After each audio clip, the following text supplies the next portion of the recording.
फरवरी 2006 पंजाब के मोहाली में एक 6 साल का बच्चा सुबह सुबह उठकर टीवी पर चल रहे क्रिकेट मैच को देखना शुरू करता है। ये इंडिया वर्सेस पाकिस्तान के बीच चल रहा एक टेस्ट मैच था और इसीलिए वो करोड़ों लोग जो इस मैच को टीवी पर देख रहे थे वो उस इंटेंस एनर्जी को सेंस कर पा रहे थे कि आज दोनों देशों के बीच मामला कुछ गर्म है। मैच का पहला ओवर डालने आते हैं Indian fast bowler Irfan Pathan और जिस गन्स ब्लेजिंग एनर्जी के साथ वो आते हैं उसके सामने पाकिस्तानी बैटर्स का टिक पाना मुश्किल था। पहले ओवर में पाकिस्तानी बैटर सलमान बट, यूनिस खान और मोहम्मद यूसुफ एक के बाद एक आउट। और यहीं पर अपने घर पर मैच देख रहा 6 साल का अर्शदीप बिल्कुल एक्साइटमेंट में चीखता है, हैट्रिक हैट्रिक हैट्रिक। ये मोमेंट उस बच्चे की जिंदगी में ट्रांजिशनरी बन गया, जहां अगली सुबह अर्शदीप ने अपनी मम्मी को कहा कि मम्मा मम्मा मैं भी एक फास्ट बॉलर बनूंगा, बिल्कुल इरफान की तरह। 18 ईयर्स लेटर, जून 2024, 25 साल के हो चुके अर्शदीप सिंह के सामने T20 वर्ल्ड कप के फाइनल मैच का स्टेज सज चुका था और क्रिकेट के इस सबसे बड़े स्टेज पर आज उसी अर्शदीप सिंह ने साउथ अफ्रीका के दो सबसे खतरनाक बैटर्स क्विंटन डी कॉक और एडन मार्करम की दो सबसे क्रूशियल विकेट्स ली और इंडिया को T20 वर्ल्ड कप 2024 की ट्रॉफी जिताई। 2006 में देखे गए उस सपने को आज अपनी हकीकत बनाने वाले अर्शदीप सिंह की कहानी किसी भी मायने से आसान तो नहीं रही है और इन 2 पॉइंट्स के बीच उनकी जिंदगी में इतने सारे ट्विस्ट एंड टर्न्स, इतने सारे स्ट्रगल्स भरे हुए हैं जिन्हें अगर आप सुन लोगे तो आपके तो होश उड़ जाएंगे। This is the rise of Arshdeep Singh.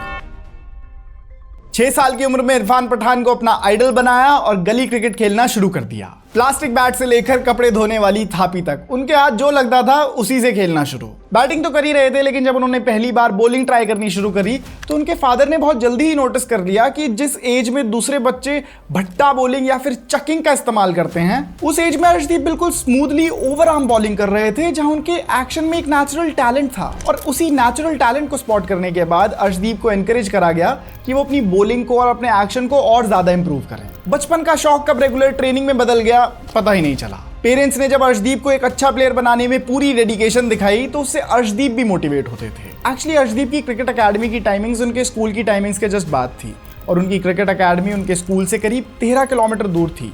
तो इतनी जल्दी कोई बच्चा अपने स्कूल से अकेडमी कैसे पहुंचेगा, वो भी बहुत कम एज में। तो इसके लिए उनकी मदर खुद साइकिल चलाकर जाया करती थी, उन्हें स्कूल से पिक किया करती थी, उन्हें साइकिल पर बिठाकर उनकी अकेडमी छोड़कर आती थी और इस तरह अर्शदीप टाइम पर अपनी अकेडमी पहुंच पाते थे। इसी बीच पीछे बैठे अर्शदीप अपना लंच भी साइकिल पर ही कर लिया करते थे और ये सिलसिला करीब तब तक चला जब तक अर्शदीप खुद 13 किलोमीटर साइकिल चलाने लायक नहीं हो गए थे। 13 किलोमीटर का साइकिल का सफर, वो भी एक मदर के लिए, वो भी हर रोज, ये किसी भी बेटे को मोटिवेट करने के लिए काफी है। और इसीलिए अर्शदीप ने यहाँ से अपने गेम में बिल्कुल जान झोंकनी शुरू कर दी, जहाँ इस पॉइंट के ऑनवर्ड्स क्रिकेट उनके लिए पूरी जिंदगी ही बन गया। जहाँ या तो वो हर वेकिंग आवर क्रिकेट प्रैक्टिस कर रहे होते थे या क्रिकेट प्रैक्टिस के बारे में सोच रहे होते थे। जैसे जैसे उनकी एज बढ़ रही थी वैसे ही उनकी पेस और एक्यूरेसी भी बढ़ने लगी। इसी टाइम पर अर्शदीप का पंजाब की एज क्रिकेट टीम्स में भी नाम आने लगा, जहां अंडर 16 में अच्छा परफॉर्म करने के बाद उनको पंजाब की अंडर 19 टीम के लिए सेलेक्ट कर लिया गया। लेकिन इस पॉइंट पर आकर अर्शदीप ने मानो एक डेड एंड हिट कर दिया था, क्योंकि वो चाहे कितनी भी तगड़ी परफॉर्मेंस करके क्यों ना आ रहे हों, लेकिन अंडर 19 लेवल पर उनको प्लेइंग 11 में रखा ही नहीं जा रहा था। और जब इंपॉर्टेंट मैचेस में प्लेयर को सही टाइम पर मौके नहीं मिलते तो उस प्लेयर के लिए अगली स्टेज तक पहुंचना बहुत मुश्किल हो जाता है। इस पॉइंट पर अर्शदीप की एज भी 17-18 हो गई थी और ये एक स्टूडेंट के लिए वो टाइम होता है जब वो अपने करियर से जुड़े सबसे क्रूशियल डिसीजंस लेता है। इस पॉइंट पर उनकी फैमिली भी क्रिकेट को लेकर थोड़ा डाउटफुल होने लगी थी, जिनका कहना ये था कि क्रिकेट की ग्लोरी चाहे कितनी भी शानदार क्यों ना हो, लेकिन इस बात को इग्नोर नहीं किया जा सकता कि हमारे देश में क्रिकेट एक हाइपर कॉम्पिटिटिव स्पोर्ट है और फिर चाहे प्लेयर कितना भी टैलेंटेड क्यों ना हो, जरूरी नहीं कि उसका करियर बड़ा ही बनेगा। और ऑनेस्टली उनका ऐसा सोचना भी सही था, क्योंकि एक प्लेयर के सक्सेसफुल होने में इतने सारे फैक्टर्स आते हैं जो कई बार तो उस प्लेयर के कंट्रोल में भी नहीं होते। इसी पॉइंट पर अर्शदीप के बड़े भाई कनाडा के ब्रैम्पटन शहर में सेटल होने चले गए थे और ये तो पंजाब के लिए काफी कॉमन है कि पंजाब का यूथ 12th स्टैंडर्ड कंप्लीट करने के बाद कनाडा चला जाता है अपना फ्यूचर करियर बनाने। अब ऐसे में अर्शदीप के फादर चाहते थे कि उनके भाई की तरह ही अर्शदीप भी कनाडा जाकर अपने फ्यूचर को सिक्योर कर ले, अपनी एक अच्छी जिंदगी बनाए, क्योंकि क्रिकेट में किसका करियर कितना चलेगा कोई नहीं जानता। अर्शदीप और उनके फादर एक साथ बैठे और उन्होंने अर्शदीप के क्रिकेट करियर को लेकर एक डिस्कशन शुरू करा, जहां पर अर्शदीप तो अपने क्रिकेट करियर को और चांसेस देना चाहते थे और टाइम देना चाहते थे, खुद को और मौके देना चाहते थे, लेकिन अर्शदीप के फादर ने कहीं ना कहीं क्रिकेट के अंदर की वो पॉलिटिक्स देख ली थी, वो डर्टी मनी गेम देख लिया था और इसलिए वो चाहते थे कि अर्शदीप का फ्यूचर सिक्योर रहे और इसीलिए वो इंसिस्ट कर रहे थे कि अर्शदीप कनाडा चले जाए। इस डिस्कशन में ऑल्दो अर्शदीप के फादर उन्हें कनाडा जाने के लिए पुश कर रहे थे, लेकिन अर्शदीप भी डटे रहे। वो क्रिकेट को और मौके देना चाहते थे, खुद को एक्सप्लोर करना चाहते थे इस गेम में। वो देखना चाहते थे कि मेरा फुल पोटेंशियल क्या है, और इसीलिए उन्होंने अपने फादर को कहा कि आप मुझे बस 1 साल का वक्त दे दो, मैं 1 साल के एंड में पक्का क्रिकेट से कुछ ना कुछ अच्छा निकाल लूंगा। और यहाँ से मूविंग फॉरवर्ड अर्शदीप सिंह ने अपनी ट्रेनिंग में जितनी मेहनत हो सकती थी उतनी मेहनत करनी शुरू कर दी। अगले इस साल में फॉर्चुनेटली उनके लिए सब कुछ बदलने वाला था। इस साल उन्होंने डिस्ट्रिक्ट लेवल टूर्नामेंट में बहुत तगड़ा परफॉर्म करा, और उसी परफॉर्मेंस के दम पर उन्हें अंडर 19 एशिया कप के लिए इंडिया की जो अंडर 19 टीम जा रही थी उसका कॉल अप आया। इन मौक़ों पर शाइन करके उनके लिए चीज़ें बहुत जल्दी बदलने लगी, जहां इसके बाद उन्हें और ज़्यादा मौके मिलने लगे। और 2018 का जो अंडर 19 वर्ल्ड कप हो रहा था, उसमें जो इंडिया की अंडर 19 टीम जा रही थी उसमें तक अर्शदीप सिंह का सिलेक्शन हो गया। इस पॉइंट से सिर्फ 1 साल पहले वो कनाडा जाने के डिसीजन को कॉन्टेम्पलेट कर रहे थे, लेकिन अब वो इंडिया को रिप्रेजेंट कर रहे थे अंडर 19 वर्ल्ड कप में। इस अंडर 19 वर्ल्ड कप को इंडियन टीम ने जीता, और ये पूरी टीम ही रातों रात सुपरस्टार्स बन गई।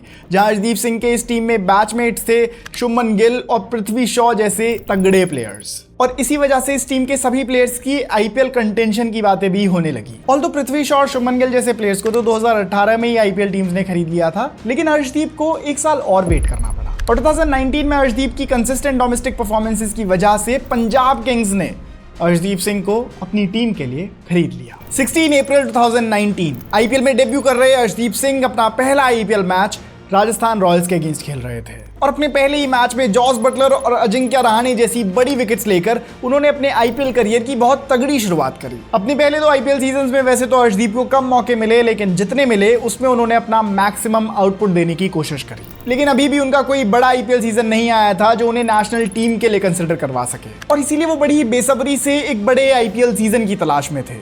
और जब आईपीएल 2021 आया तो वो तैयार थे। 2021 के आईपीएल सीजन को उन्होंने शुरू करा राजस्थान रॉयल्स के अगेंस्ट 3 विकेट्स लेकर। पंजाब किंग्स को उनके अंदर एक पोटेंशियल मैच विनर दिख रहा था, और इसीलिए पंजाब किंग्स ने अर्शदीप को पूरे सीजन बैक किया, और अर्शदीप ने भी कंसिस्टेंटली परफॉर्म करा। सीएसके, आरसीबी, एमआई जैसी स्ट्रॉन्ग टीम्स को अपनी डेडली पेस और यॉर्कर से सरप्राइज करते हुए उन्होंने पंजाब को मैचेस जिताने शुरू कर दिए। और फिर जब एक बार फिर से पंजाब किंग्स का मैच राजस्थान रॉयल्स के अगेंस्ट आया तो उन्होंने ऐसी परफॉर्मेंस दी जिसने सबको शॉक कर दिया। इस मैच में उन्होंने 5 विकेट्स ली और अपने इस 5 विकेट हॉल से अपनी आईपीएल प्रेजेंस को सॉलिडिफाई कर दिया। उन्होंने दिखा दिया कि वो यहां लंबा टिकने आए हैं। इस सीजन में अर्शदीप ने 18 विकेट्स ली, और इस सीजन में वो पंजाब के 2nd हाईएस्ट विकेट टेकर थे। उनसे ज्यादा सिर्फ उनके पंजाब के एक टीममेट ने ज्यादा विकेट्स ली थी, और वो टीममेट थे मोहम्मद शमी। और यहीं पर मैं ये भी हाईलाइट करना चाहूंगा कि मेरे हिसाब से आईपीएल टीम्स में खेलने का सबसे बड़ा प्लस पॉइंट तो यही है कि एक यंग नए प्लेयर को लिटरली दुनिया के बेस्ट प्लेयर्स के साथ प्रैक्टिस करने का मौका मिलता है, और इस बीच जो उस नए प्लेयर की ग्रोथ होती है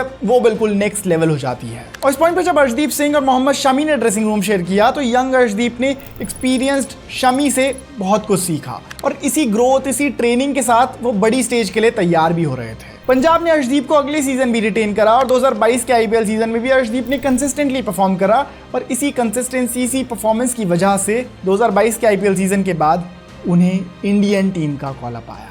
7 जुलाई 2022 अर्शदीप इंग्लैंड के अगेंस्ट अपना पहला T20 इंटरनेशनल मैच खेल रहे थे, और अपने पहले मैच के पहले ही ओवर को उन्होंने एक मेडन ओवर बना दिया, जो कि अपने आप में एक रेयर अचीवमेंट है, क्योंकि T20 इंटरनेशनल्स में अर्शदीप सिंह पहले ऐसे बॉलर बन गए जिन्होंने अपने पहले मैच के पहले ही ओवर को एक मेडन ओवर डाला हो। इस मैच में उन्होंने 2 विकेट्स भी ली, और इस तरह उनके इंटरनेशनल क्रिकेट करियर की शुरुआत हुई। इसके बाद उन्होंने वेस्ट इंडीज के अगेंस्ट भी अच्छी परफॉर्मेंस दी, और इसीलिए उनका सिलेक्शन हुआ 2022 के एशिया कप में जा रही इंडियन टीम में। और जब वो एशिया कप खेलने गए तो मैं आपको बता दूं कि अर्शदीप अपने करियर की सबसे इंटेंस मूवमेंट को फेस करने वाला था, जहां रातों रात ही पूरा देश मानो अर्शदीप का हेटर बन गया। एक्चुअली जब एशिया कप में इंडिया और पाकिस्तान का मैच आया तो उस मैच को इंडियन टीम हार गई, और इस हार का विलन बनाया गया अर्शदीप सिंह को। पाकिस्तान 181 का टारगेट चेज कर रही थी, और अपने आखिरी के 4 ओवर्स में उनको मैच जीतने के लिए सिर्फ 40 रन बनाने थे। यहाँ पर आपको पता ही है कि इंडिया पाकिस्तान के मैच का माहौल कितना इंटेंस हो जाता है, और अब तो ये क्रूशियल चेस चल रहा था, और इसी बीच जहाँ कोई गलती की गुंजाइश नहीं थी, छोटी से छोटी गलती मैच हरवा सकती थी, वहां पर अर्शदीप सिंह ने 18वें ओवर में बैटर आसिफ अली का कैच ड्रॉप कर दिया, और ड्रॉप कर दिया ये मैच, क्योंकि इस पॉइंट के बाद इंडिया को इस मैच में कमबैक करने का कोई मौका नहीं मिला, और इंडियन टीम ये मैच हार गई। और जब इंडियन टीम ये मैच हारी तो इंडियन फैंस की टॉक्सिसिटी तो हम जानते ही हैं, उन्होंने एज यूजुअल एक प्लेयर को टारगेट करना शुरू कर दिया, और अपनी सारी हेट्रेड, सारी हेट अर्शदीप सिंह पर फोकस कर दी।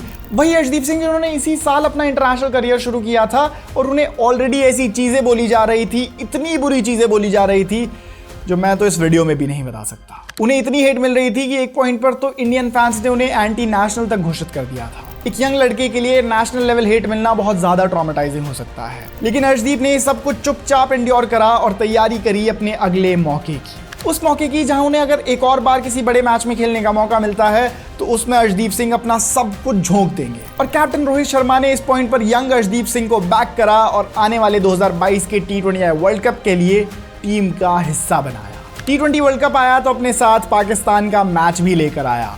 और दोस्तों देखो ना, किस्मत कितनी अजीब सी चीज होती है। अभी कुछ महीने भी नहीं हुए थे और अर्शदीप के सामने खुद को रिडीम करने का मौका आ गया था। और क्योंकि अर्शदीप की तैयारी पूरी थी तो वो इस मूवमेंट पर कुछ ऐसा करने वाले थे जो उनके करियर की हाईलाइट बनने वाला था। पाकिस्तान के अगेंस्ट एक वर्ल्ड कप मैच में जब वो बॉल करने आए तो अपने ओवर की पहली ही बॉल पर पाकिस्तान के स्टार बैटर बाबर आजम को कर दिया आउट। इसके बाद मोहम्मद रिजवान आए और उनकी भी अगले ओवर में अर्शदीप ने विकेट ले ली और इस तरह सिंगल हैंडेडली आज पाकिस्तान के टॉप ऑर्डर को कोलैप्स करवा दिया। अर्शदीप ने इस मैच में 3 विकेट्स लिए और इस तरह उन्होंने अपने करियर की पहली और सबसे बड़ी हर्डल को पार कर दिया। और इस हर्डल का नाम क्या था? रिडेम्पशन। इस वर्ल्ड कप में अर्शदीप इंडिया के लिए लीडिंग विकेट टेकर थे और ये बहुत बड़ी बात थी क्योंकि अभी कुछ महीने पहले ही उनका इंटरनेशनल करियर शुरू हुआ था और वो ऑलरेडी वर्ल्ड कप जैसी बड़ी स्टेज पर इंडिया के बॉलिंग यूनिट को लीड करने की पोजीशन में आ गए थे। इस तरह अर्शदीप सिंह T20 क्रिकेट में शाइन करते रहे और कंसिस्टेंटली विकेट्स निकालते रहे। और अब तक जहां वो खुद को इंडिया की T20 साइड के एक परमानेंट बॉलर के तौर पर स्टैब्लिश कर चुके थे, वहीं उनके ऊपर जिम्मेदारी भी बढ़ गई थी कि अब उन्हें खुद हर मैच में बिल्कुल क्लच परफॉर्मेंसेस निकाल कर देनी होगी। और जब 2024 का T20 वर्ल्ड कप आया तो उन्होंने बिल्कुल ऐसा ही करा। इस पूरे वर्ल्ड कप में अर्शदीप ने बिल्कुल स्टार परफॉर्मेंस दी जहां वो हर मैच में ही 3-4 विकेट्स निकाल रहे थे। और जब फाइनल मैच आया तो उन्होंने फिर से एक इंपैक्टफुल परफॉर्मेंस दी और 2024 का T20 world cup Indian team को जिताया। और जिताया मैं इसलिए कह रहा हूं क्योंकि इस टूर्नामेंट में ना सिर्फ वो इंडिया के लीडिंग विकेट टेकर थे बल्कि वो पूरे टूर्नामेंट के ही लीडिंग विकेट टेकर थे। इस एडिशन में उन्होंने टोटल 17 विकेट्स ली थी जो कि किसी भी T20 वर्ल्ड कप के लिए एक एडिशन में सबसे ज्यादा थी। इस पॉइंट के बाद से अर्शदीप का करियर बिल्कुल एक ड्रीम रन जैसा साबित हुआ जहां वो आगे भी T20 फॉर्मेट में कंसिस्टेंटली विकेट्स निकालते रहे और इंडिया के लिए T20 फॉर्मेट में सबसे ज्यादा विकेट लेने वाले प्लेयर बन गए, जहां उन्होंने पिछले रिकॉर्ड होल्डर युजवेंद्र चहल को T20 विकेट्स की टैली में ओवरटेक कर लिया। और ये सब अपने इंटरनेशनल डेब्यू के सिर्फ 3 सालों के बाद। इमेजिन करो कि 10 साल बाद अर्शदीप सिंह का T20 करियर कैसा दिख रहा होगा। बिल्कुल आइकॉनिक।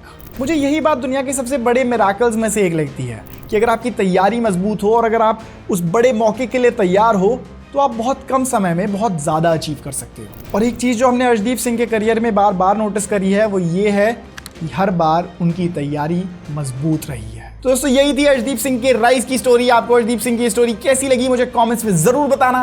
और वैसे मुझे अर्शदीप सिंह को फॉलो करने में बहुत मजा इसलिए भी आता है क्योंकि वो हमेशा ही बहुत अपबीट और जॉयफुल रहते हैं। मुझे पर्सनली उनकी स्नैपचैट स्टोरीज देखना भी बहुत पसंद है क्योंकि वहाँ पे वो जिस तरीके का ह्यूमर पोस्ट करते हैं, जिस तरह की फनी स्टोरीज डालते हैं ना भाई, मेरा तो दिन बन जाता है।